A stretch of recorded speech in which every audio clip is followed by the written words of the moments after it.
Menteri Keuangan Purubaya Yudi Sadewa mengatakan pihaknya sebagai pengendali kebijakan fiskal akan fokus pada pertumbuhan ekonomi nasional yang berkelanjutan, bukan merespon pelemahan nilai tukar rupiah yang jadi tugas otoritas moneter.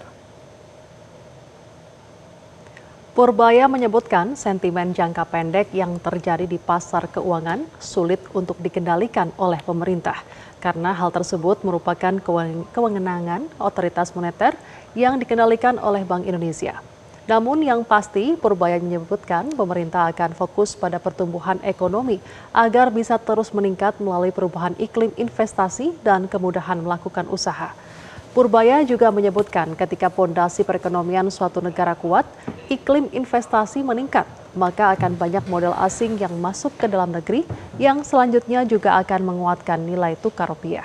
Sehingga koordinasi antara lembaga negara diperlukan untuk bersama-sama menjamin pondasi ekonomi, begitu juga dengan nilai tukar rupiah.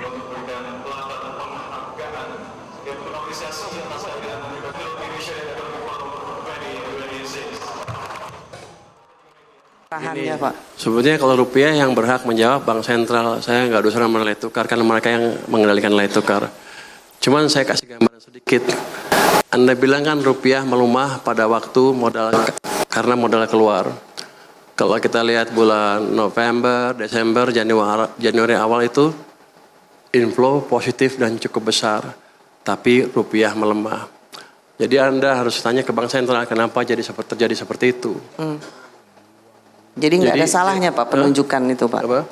Untuk saya begini, saya fokus ke penciptaan pertumbuhan ekonomi yang lebih tinggi.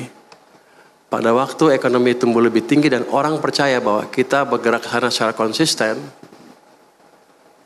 itu kan biasanya pertama pasar modal kan gerakannya sama dengan fondasi ekonomi karena keuntungan perusahaan akan naik kan kalau ekonominya bagus. Pasti valuasi naik. Orang akan masuk ke pasar modal. Terjadi tuh. Kalau modal masuk, harusnya rupiah apa? Menguat. Jadi sentimen jangka pendek saya nggak bisa kendalikan. Tapi yang penting adalah saya memastikan kita betul-betul bertumbuh ke arah 6% tahun ini, misalnya tahun depan lebih cepat lagi, tahun depan lebih cepat lagi, dan saya perbaiki iklim investasi dan saya pastikan para pelaku bisnis bisa melakukan bisnis ini dengan lebih mudah.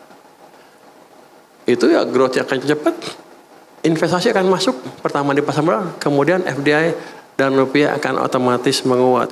Jelajahi cara baru mendapatkan informasi. Download Metro TV Extend sekarang.